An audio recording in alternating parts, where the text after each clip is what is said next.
Welcome, folks. This is Tom O'Brien of TFNN. We go 5 days a week. We go 10 hours a day. We go 24 hours a day on the internet at TFNN.com. Always remember, folks, whatever you think about, you bring about. Whatever you focus on grows. It's a TGIF, folks. Let's make it a great one. I got my man, Mr. Dave White, our technology expert at TFNN. We do the show every Friday, 4 to 5 Eastern Standard Time. Find out what's going on at the markets. Find out what's going on with tech. And this quote here to kick us off: those who don't believe in magic will never find it. You believe in magic? No. No. I do. You know, that's why I had to ask him. Okay. Market-wise, let's take a look at it out here. Dow Industrial's down 101. NASDAQ off 15. S&P's off 14.5. Gold contract down $1.50 at 1,200 even.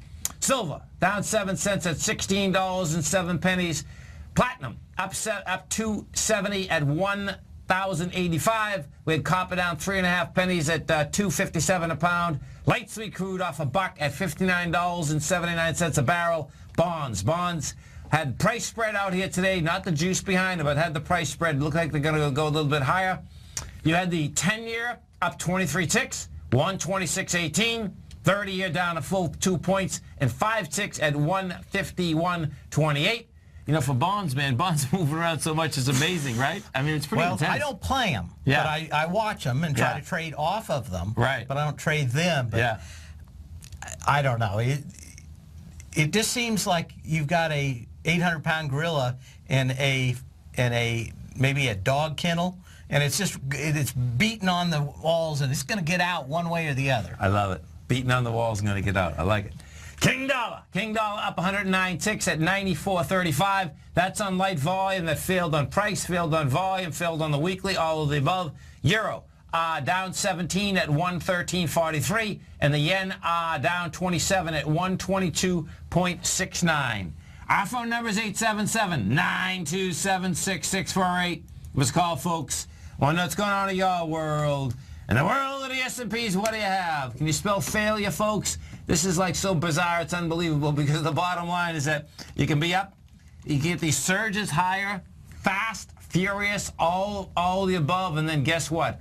By the end of the week, you're right back where we started from.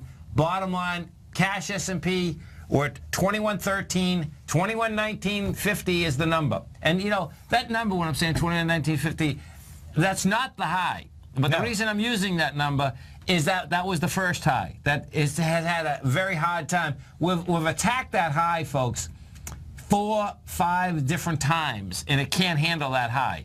And that's why I'm using that high, you know, as the cash. Inside the NASDAQ composite, and you talk about the volume today. So what happens today, folks, is this. You have option expiration, which you're going to expect big volume. We did 1.6 billion on the NYSE versus 852 million. We did 2.3 billion on the NASDAQ versus 1.8. And I remember, you know, years ago when I first started the volume deal, I was saying, I would always wonder, you know, on option expiration, does it matter or not matter? Well, guess what? It matters. Because we could have went up and busted out, and guess what? We didn't. We busted down. What does that mean? That means lower prices are coming at you. Dave and I were just talking before we started, and we'll get into the Shanghai in a second. Right in this segment, actually, I'll show you the Shanghai, because the Shanghai last night went down 6.75%. And, you know, we were looking at that. Hey, you can do another 6% tonight in a heartbeat, Sunday night. It could. It reminds me so much of 2000, 2001, because everybody I knew was a programmer. Right. And every single one of them was doing nothing but all day long back in their cubicles. Trading stocks. Right. And they were writing their software actually at night. So it looked like they were working 18-hour days. Right. But they were trading all day. Yep. And then programming basically when the markets quit. Sure. And that was it. And it was just totally bizarre to see everybody quit. You were talking about how many people formed new accounts. 4 million Chinese formed new brokerage accounts from March. The funny thing is how many of the people that were out farming rice and grains in the fields have come in, and I was going to bring back up that you kind of ran the equivalent of like a internet parlor where people could go and run and trade stocks back in like 95, right? Right. And now basically they've got the same thing. You go in, you use their computers to trade in China. I saw they had that on CNBC, right? and they were outside. You know, they were in a farming community like 3 hours from anywhere. And the TVs were big and beautiful, and, you know, I mean, everyone was sitting in there. It's like, oh, my God, here we go, you know. Pretty wild. So let's go. Okay, so you have the S&P, you get a failure. The composite, you also have a failure, but what's happened with the composite is this, folks. The composite is at 51.17. 51.19 is the number. And the, excuse me, and the IBB won't give it up. So I suspect that that thing is not done. You know, the IBB closed at a high, and the IBB runs the NASDAQ composite. So there's some divergence out there. The small caps also. Small caps went topside, stayed topside. You know, so Sunday night, it's going to be a big number. We're going to take a look at the gold contract. What we have with gold is this. Gold had the price spread, had the volume, had everything yesterday. Flat market out here today. What I expect you're going to see Sunday night is, you know, and this is a big risk deal on Sunday night. The reason being is that when that gold went up 20 bucks, folks, what was happening there is that was the European Central Bank putting more money in the Greek banks because they're really out of money. That's the bottom line. There's runs on the bank, but they continue to put money into it. That's what that spike was all about. Now, you had the price spread, you had the volume, you had all of that. That being said, the way this is trading out here, and we were talking about gold stocks a little bit earlier, they're pushing these gold stocks down.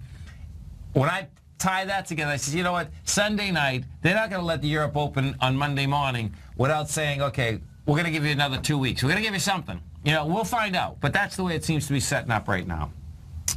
The King Dollar, the way King Dollar continues to set up, and this is, you know, there's divergence in a huge way out here, but King Dollar to me is saying, it's still screaming to go downtown. Did you see the spike yesterday? Yeah. That spike yesterday was a trip. There's no doubt. I know. You know, and Dave's laughing because we've seen it before, and it's like, how the heck does this work? Do you know what I mean? And what I'm saying, folks, is that there was one trade all the way down there. They wanted to break that swing point. They wanted to show that there wasn't enough volume to break the swing point, which they did. They set up a hammer like, oh, we're going to go up now, okay? It looks to me like there is what they used to call the invisible hand. Yeah, I like it. That really wants to try to keep this thing somewhere around 95. I suspect it's our government and their government. Eventually, the market will wear out. Yep. But they're trying to keep this thing around 95. I think that Janet Yellen and the Treasury Department knows that when it went to 100, everybody was freaking out. And they're going to try to get it down just under the pain level. And 95 seems to be it right at the moment. And they can do it. For a while. They can do it. We go over to the Shanghai for you, just so you can see this as we're going into the break. That Shanghai last night, folks, toasted, roasted, all of the above. That closed down 306, which is a 6.75%. And, you know, you can see it down another 300 Sunday night. Dave and I are coming right back, folks. Stay right there.